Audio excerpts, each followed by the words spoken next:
Hi everyone, Becca here. I hope you're all having a fantastic Wednesday so far. And we've got a really interesting conversation today.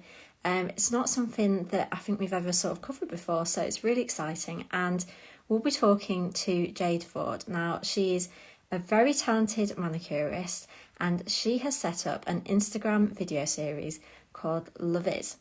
And basically, I won't talk about too much because we're all here to hear Jade talk about it. But she interviews people and talks about what love is to them, and from that creates a bespoke nail design based on that, which is such a cool concept.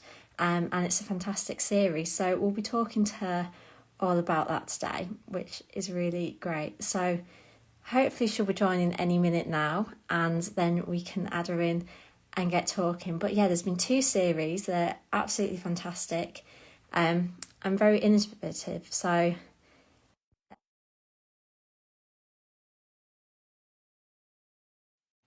and of course, if you have any questions, just pop them below during the chat and I'll ask them.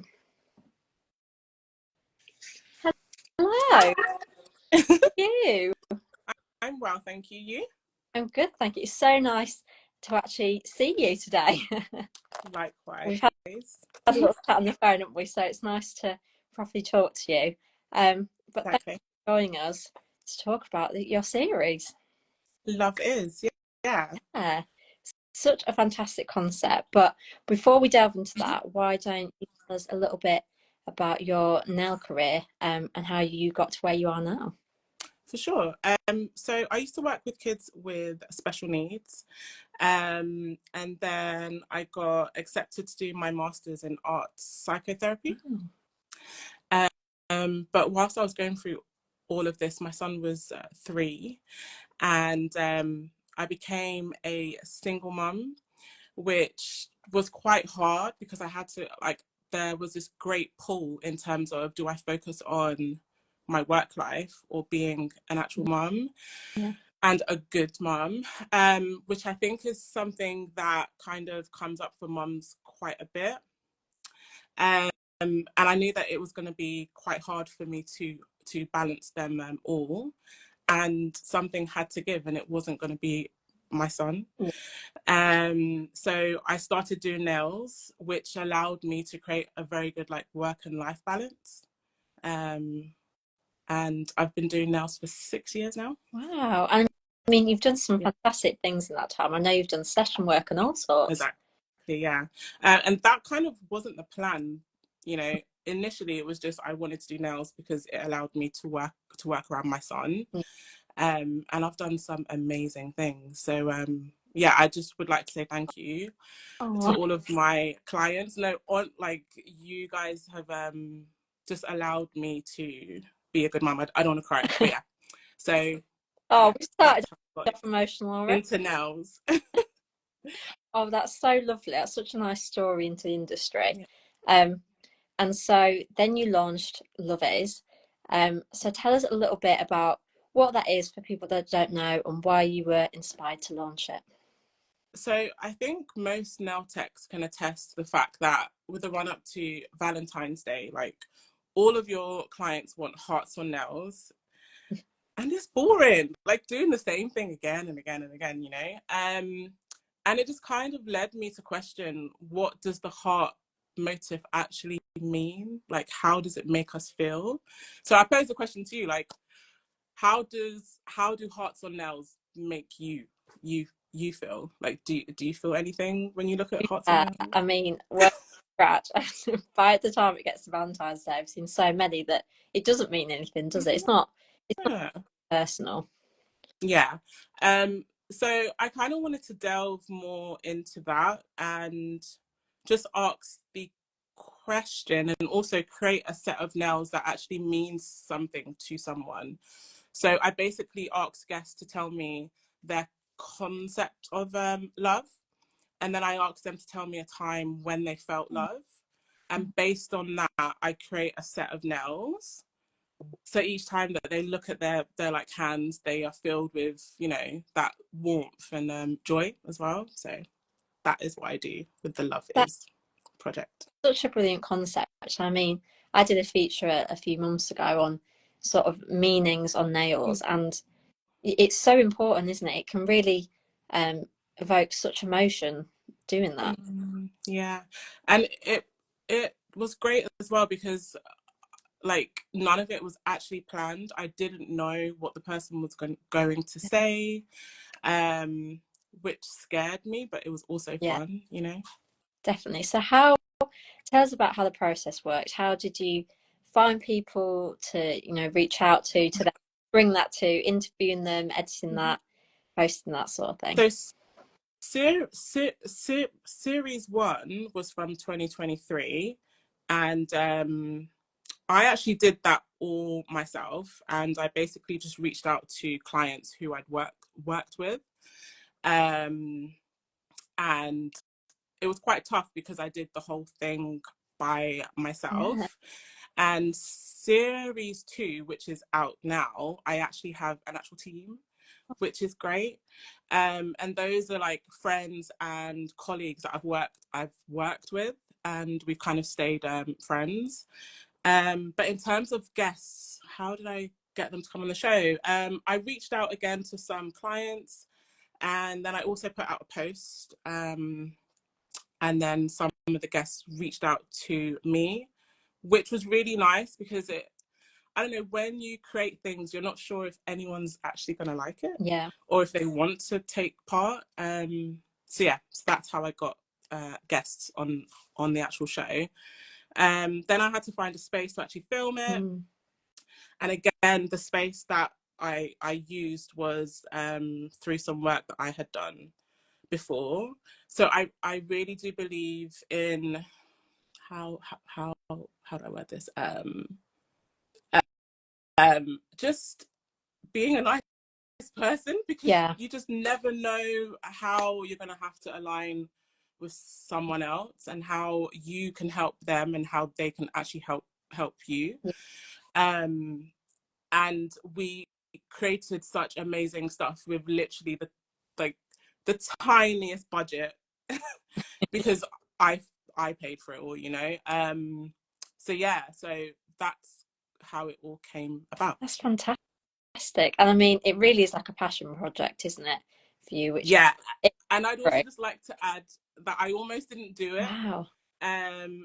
My friends Dion and Nandi kind of pushed me to do it because it's kind of hard to focus on a passion project when you've got bills to pay.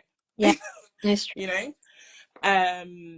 But I'm so glad that I did, and it all worked out well. So yeah.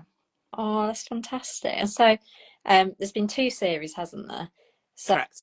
tell us about some of the guests from the series, some of the ones that have stood out to you that you've loved creating nail designs for.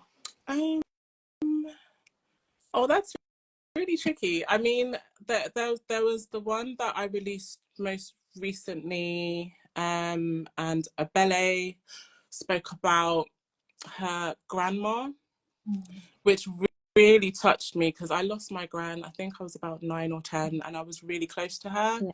Yeah. So her like talk was all about the kind of love that she shared with her gran. So that was quite Yeah. touching. But I'll be honest, it was just really nice to listen to them all because they all had a different view on like love. Yeah. But yeah, I would say that one is probably the one that kind of touched me the most because yeah, I was quite close to my gran and I lost her I'm sorry. quite young. So yeah. But I mean, that is so interesting about sort of the different perspectives of love. I mean, you wouldn't think of it, but it's such a, it can really bring about interesting conversations with everyone. Mm-hmm. Yeah. I'm trying to think what else came up. I think it was quite common though, the love of being outside in nature, Wow. which was great because that's something that I really love. And just how going out for a walk can be an act of self-love. Yeah. So yeah. Yeah. 'Cause it's not just love, is it? I guess self love. I mean, love encompasses so much, doesn't it? Yeah, Yeah, for sure. amazing. And so the idea of taking the conversation and sort of letting that inspire nail art is so cool. So how Mhm. did you go about this when your guests were talking to you and Mm. telling you these stories and memories? How did you then transfer that onto Yeah, nails? yeah, I mean, it was definitely a two-way thing, and I kind of didn't want to take the lead with that because I wanted the set of nails to be theirs. Yeah. So they would tell me a time when they felt love, and we would kind of discuss colors and smells and tastes and stuff, and then come up with a concept as a team. Um, yeah, because I just didn't want it to be me coming up with it, because then um, it's not theirs Yeah, in a way. So yeah. definitely. It's so interesting. I mean, I feel like a lot can be learned from that, can't it? Sort of having those conversations and letting them lead into nails. Hmm. Yeah. Um, and I think like I've literally had guests like message me a couple days afterwards and just say, like, they keep looking at their hands and it just makes Oh, them think of that time. So yeah, it's nice. oh, that's fantastic. Thank Oh, you. someone's just knocking on my door. Someone's knocking at the door.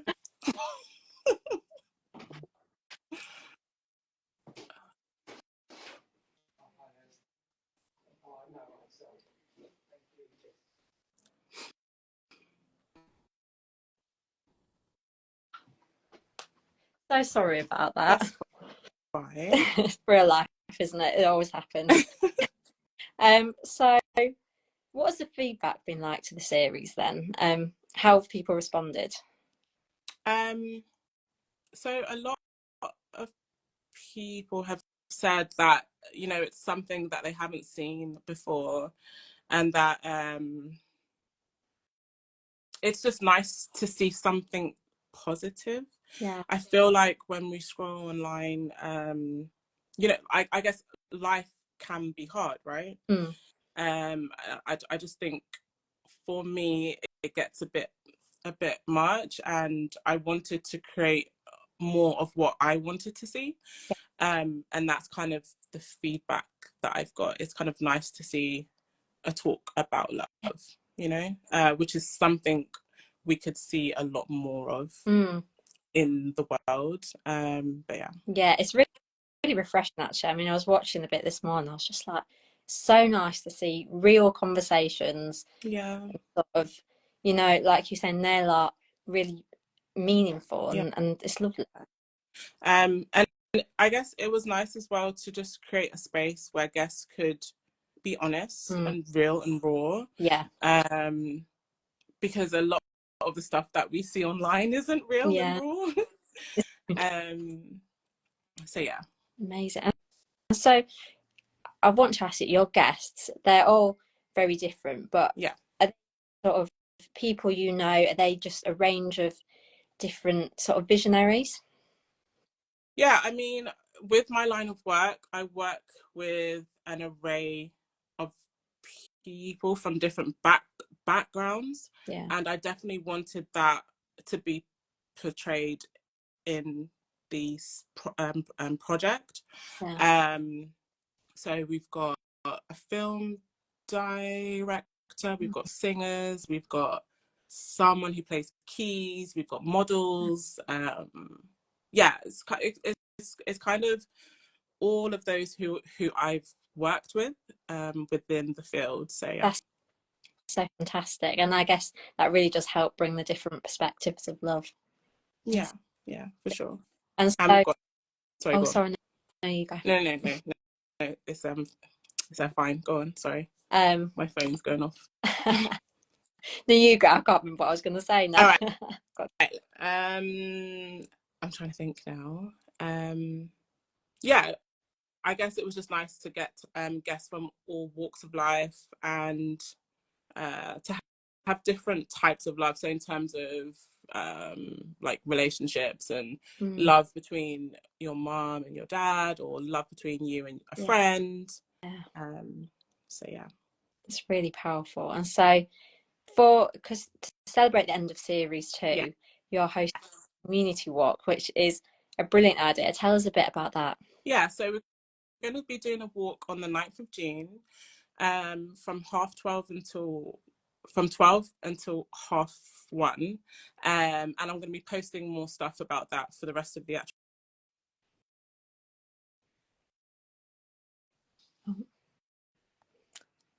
I think your sound, you sound come back. Yeah, can hear you again. Phone rang. Yeah, so I'm going to be doing a walk on the 9th of June in Hampstead Heath, so that's in the northwest, and I will be posting stuff about the walk for the rest of the week. And I guess why I came up with the walk is just because it would be nice to meet those who have followed me in the flesh, and also, again, like I said, it will be an act of self-love and just a time for us all to be out in nature, and instead of being on a screen, we can meet face to face. Yeah, it's so important, isn't it? Yeah. So I'll be posting stuff about that throughout the rest of the week. Oh, fantastic. I love that idea of sort of bringing everyone together, Yeah. having those real raw conversations that your series is all about. I mean, that's fantastic. Thank you. And so what are your hopes for Love Is in the future? So I have lots of guests who would love to take part in future work.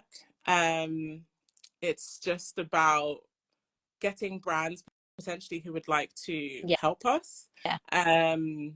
Because like we've created such magic with no budget. Just think about what we could do if we did have one. But yeah, no, it's something that I definitely will do again. And like I said, I've got guests who want to take part. So probably like towards the end of the year, Oh, fantastic. there'll be a series 3. Oh, that would be brilliant. We can't wait for that. Thank you. People just need to go on your Instagram and it's all there to watch. Yeah, for sure. Fantastic. Well, it has been an absolute pleasure to have you on, Jade. You Thank you, really Rebecca. are so inspiring, and we love the series. I just say like lives I've kind of like hid away from them because I'm a bit scared. So I'm happy that I did this today. Oh, well done you. They are done, but you did well. You did. Thanks, Dion. And you made it easy for me, and that's always a good sign. Oh, fab. Good. Well, thanks so much. Win-win. And also, we should say that people can read even more about the series in our July issue. You let the cat out of the bag. Yes. I'm so happy. Like, this is amazing. Yeah, it is fantastic. We're so glad to showcase what you're doing. It's going to be a scratch magazine, guys. Oh, well, thank you so much. And I'm sure we'll talk soon. Thank you. Bye. Bye.